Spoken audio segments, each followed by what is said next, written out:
Hey, welcome back to my channel. They call me Charisma.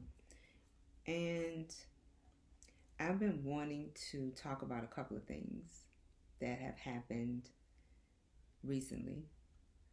But before I do that, I want to wish you a happy belated Barack Obama Day, because we just celebrated President's Day. So for me, that is Barack Obama Day, because a felon cannot vote until they have gone to prison and served their time and come back and filled out paperwork in most cases in most states, and then you get your voting rights back.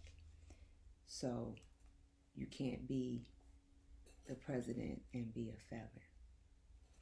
So the first thing I want to talk about is this video that has been circulating that shows a Cracker Barrel punk ass security guard putting his hands on an African American woman who is in the Taco Bell. This woman is not bothering anyone.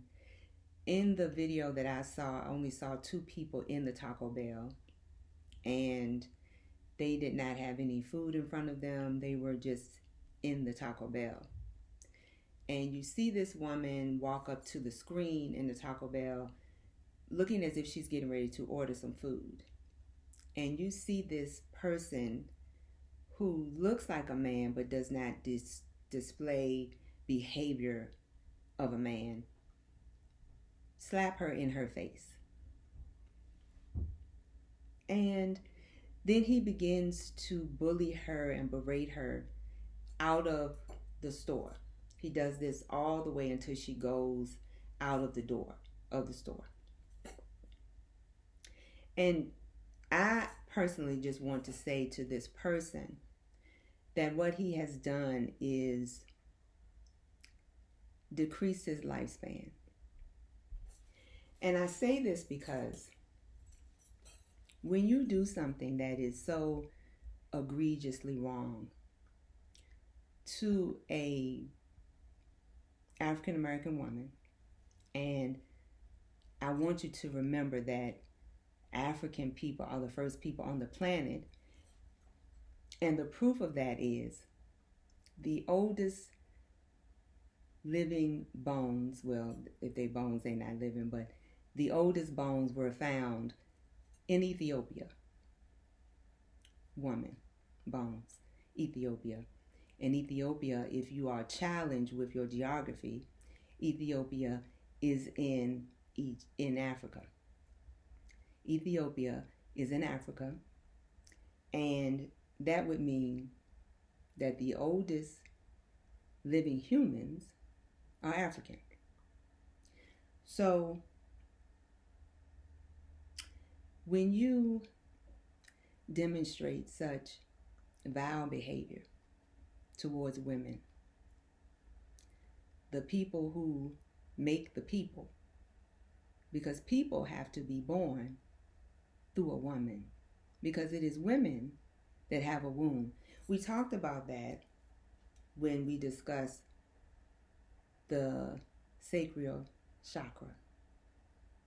That is where, for women, the womb is. That is where your creativity rests, and only women do that thing. So, to this Cracker Barrel individual who, we talked about the crown chakra, the element of thought that it would be an appropriate thing to do to harm this woman. I just want you to know that you are seen by the universe, and when you do things, you get rewarded, you get your consequences, and karma is always looking. She's always prepared to give you the karmic energy that you deserve. So you will be receiving that. So congratulations for that with your punk ass. And I also feel like this is another indicator of what Kennedy, the person who is now the Secretary of Health, the person who sounds like he gargled with concrete, was setting in motion when he sat there and told those racist lies about African American women not feeling pain the same way that white women do.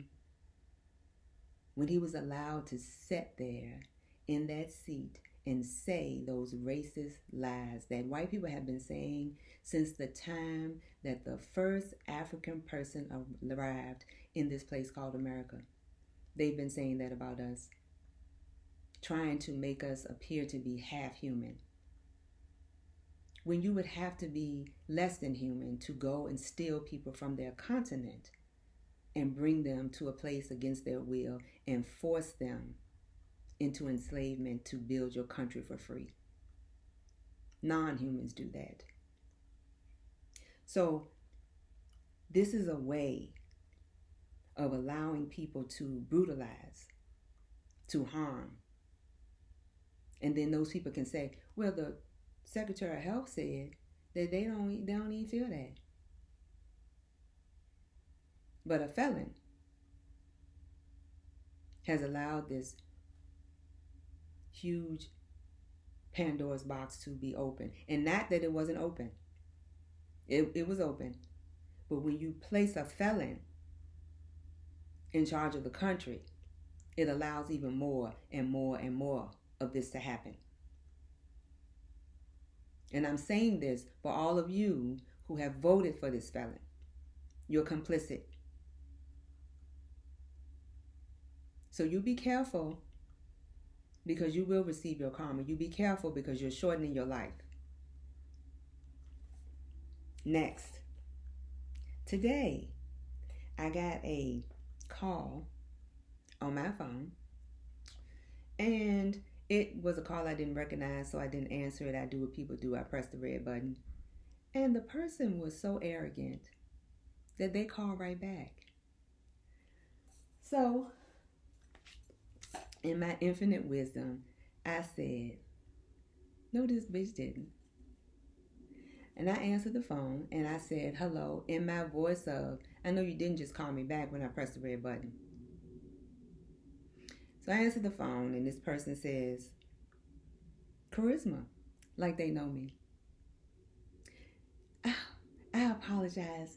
My name is Alex. I'm a realtor. I know you're going to hate me. And I immediately said, don't call me again. And I hung my phone up and I blocked the call. This is the time when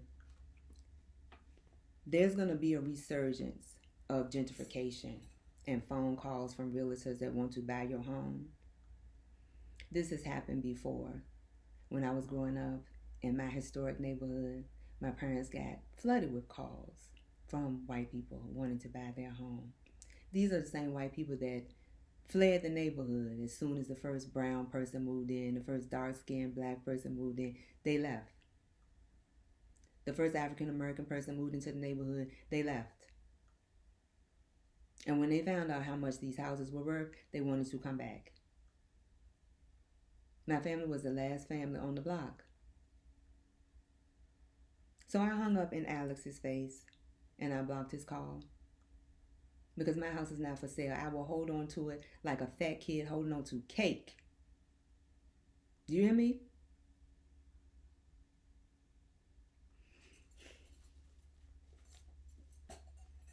So in the comments, tell me, are you getting these phone calls?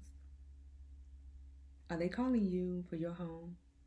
The thing that they don't want us to ever build any wealth, anything for ourselves? And have you seen this video of this woman being hurt and harmed at the Taco Bell, an empty Taco Bell? Have you heard the story that they're trying to insinuate that, of course, she was at fault, that she shouldn't have been in there because as a human being, she shouldn't be allowed to be anywhere because she is without housing? So, Please let me know in the comments. Please like, share, and subscribe. They call me Charisma.